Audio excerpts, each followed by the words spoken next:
Sa pagpapatuloy ng kwento, lumipat na ang eksena sa lugar ng Beast King Martial School, at rinig ang mga pagkabigla ng mga estudyante dahil may nakakita sa instructor nila sa palengke. Nag-alala sila na babalik na ang instructor at labis silang nag-aalala dahil ang iba sa kanila ay hindi pa na-master ang kalahati ng Ape King style, na itanong naman ni Zhang Ping kung bakit takot na takot ang lahat sa instructor. Ipinaliwanag ni Wang Jiemin na ang instructor na si Bai De ay maalamat dahil sa kanyang pagiging masinsinan. At ang sinumang hindi nakatapos ng kanilang mga gawain ay mapaparusahan ng husto. Nang marinig iyon ni Zhang Ping ay tinanong niya si Wang Jiemin kung naparusahan na ba ito dati. Nang itanong iyon ni Zhang Ping ay sinabi ni Wang Jiemin na sa bawat ibang araw lang, at mahigit isang buwan na siya dito at hindi niya pa rin magawa ang mga pangunahing galaw ng tama. Nagtaka naman si Zhang Ping kung dapat bang ipinagmamalaki ang bagay na ganon. Habang nangyayari ang mga iyon bigla na lang bumukas ang pinto, kaya ang ibang mga disciple ay tumayo, dahil ang instructor ay dumating na. Mabilis namang sinabi ni Wang Jiemin kay Zhang Ping na bilasan nilang tumayo.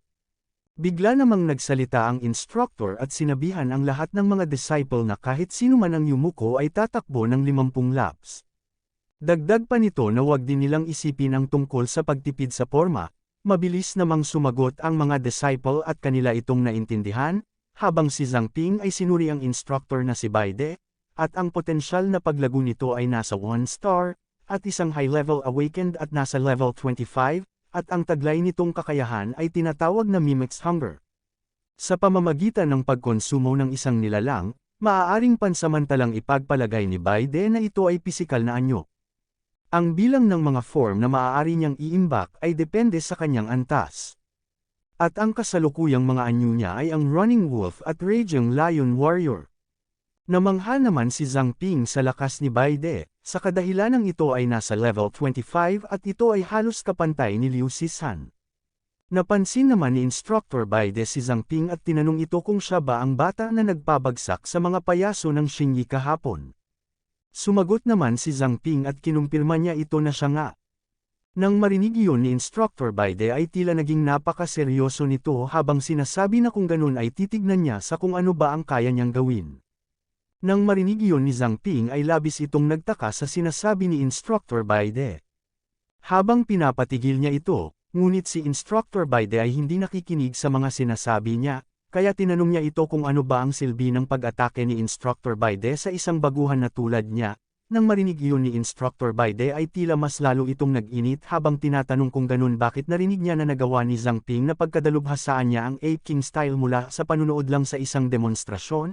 Matapos iyon ay nagpakawala si Instructor Bai De ng isang pag-atake patungo sa mukha ng ating bida, habang si Zhang Ping naman ay naisip na wala na siyang oras para umiwas.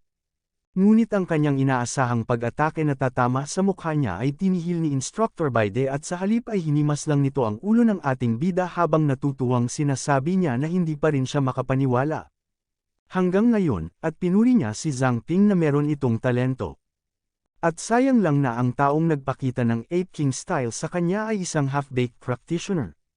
At ang ilan sa mga footwork ay ganap na off. Dagdag pa nito na sinabi kay Zhang Ping na wag itong mag-alala dahil ididrill niya ang tamang pamamaraan sa kanya mamaya ng personal.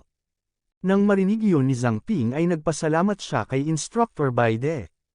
Bigla namang nabalik ang atensyon ni Instructor Bai De sa mga disciple niya at oras na para tignan niya kung sino sa kanila ang mga nagpapabiye sa kanilang pagsasanay.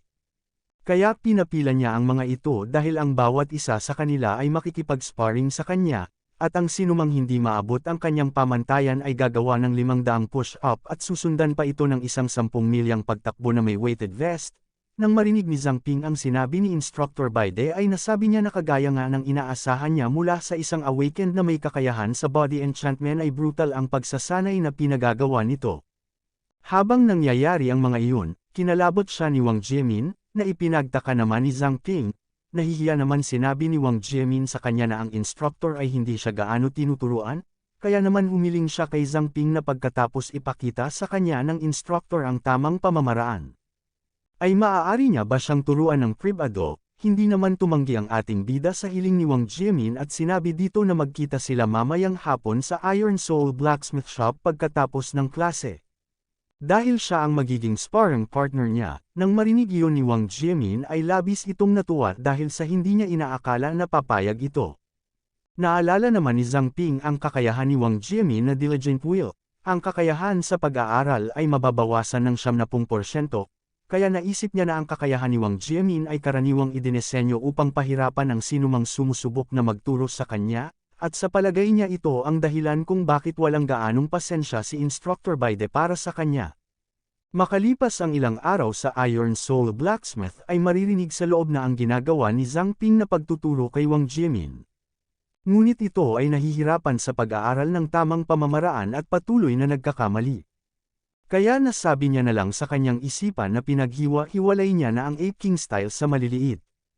Para maturo ito sa kanya, at ipasanay ito sa kanya ng paisa-isa, para maging medyo epektibo, ngunit ang Beast King Fist ay mayroon talaga na isang bagay dito, dahil pagkatapos ng walang tigil na pagsasanay nitong mga nakaraang araw, pakiramdam niya ay malapit na tumaas ang kanyang antas, habang iniisip ang mga bagay na iyon bigla niyang narinig si Cho Qiang at ito ay nakabalik na, kaya sinabihan ni Zhang Ping si Wang Jimin na patuloy lang magsanay.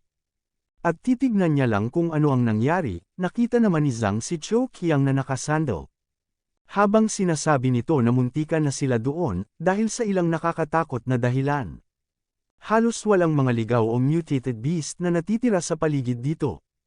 At wala silang pagpipilian kundi ang itulak ng mas malalim sa hilagang kagubatan at higit sa lahat. Nakatagpo sila ng isang buong grupo ng mga lobo ng bagyo.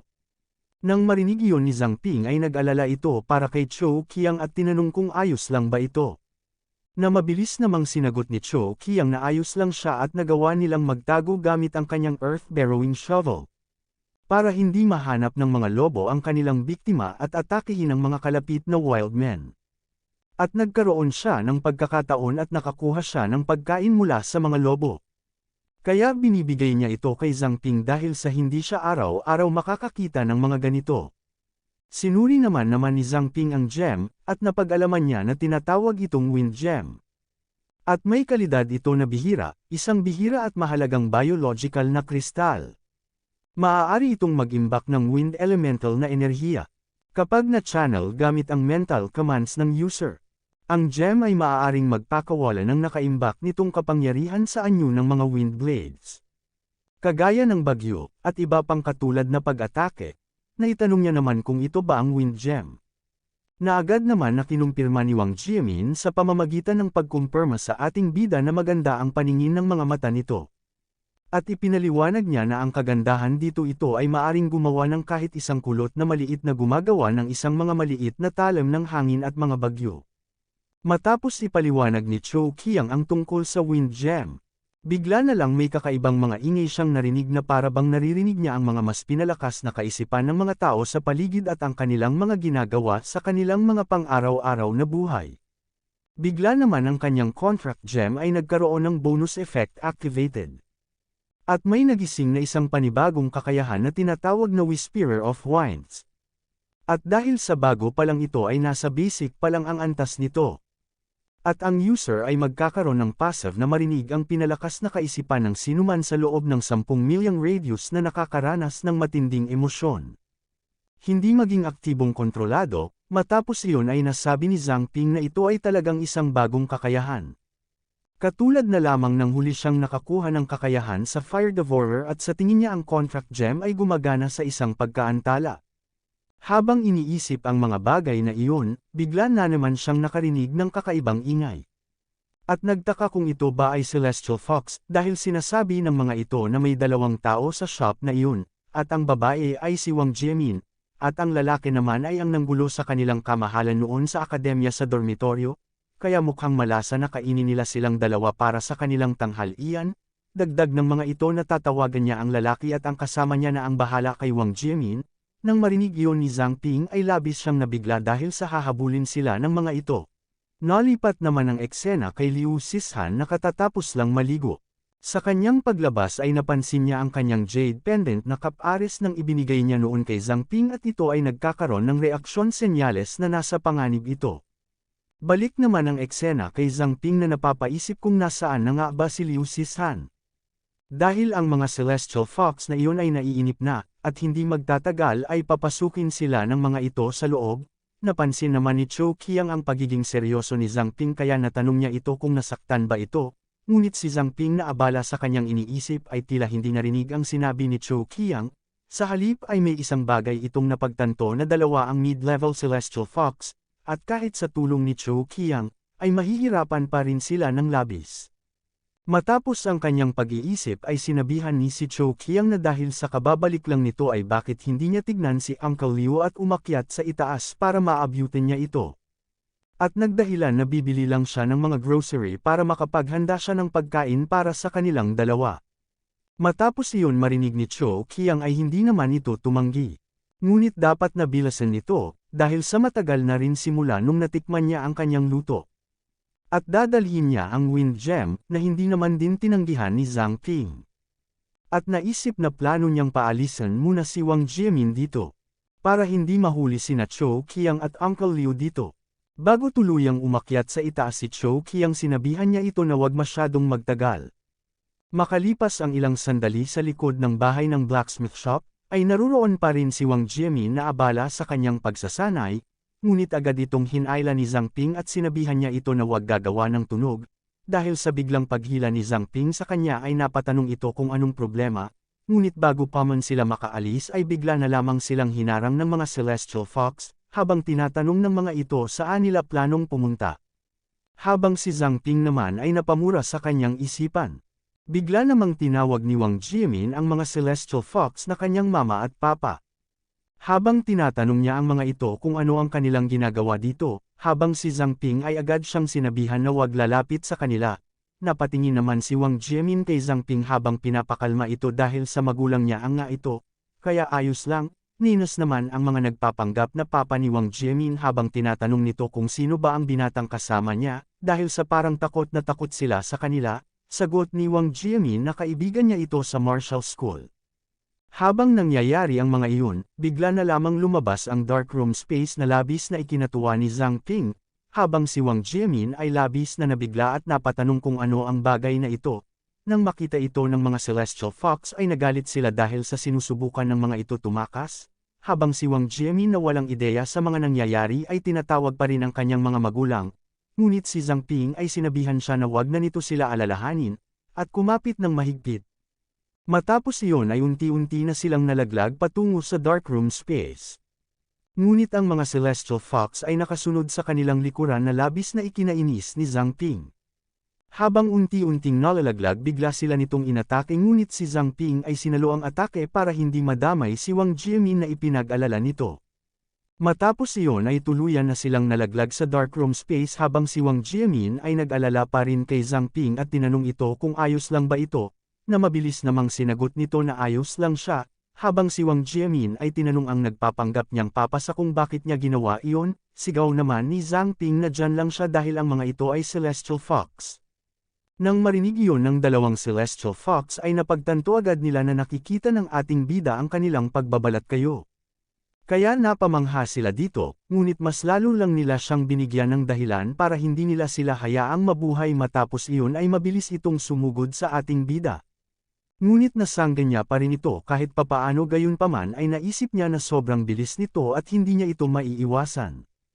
Kaya napatanong siya kung ito ba ang pagkakaiba sa kanilang antas, habang nangyayari ang mga iyon ay nakalapit na ang isa pang Celestial Fox kay Wang Jiemin, habang ito ay nagpapanggap itong tinatawag na anak, kaya labis na nagalit si Zhang Ping at nasabi niya na mukhang hindi niya na kaya pang tumagal pa.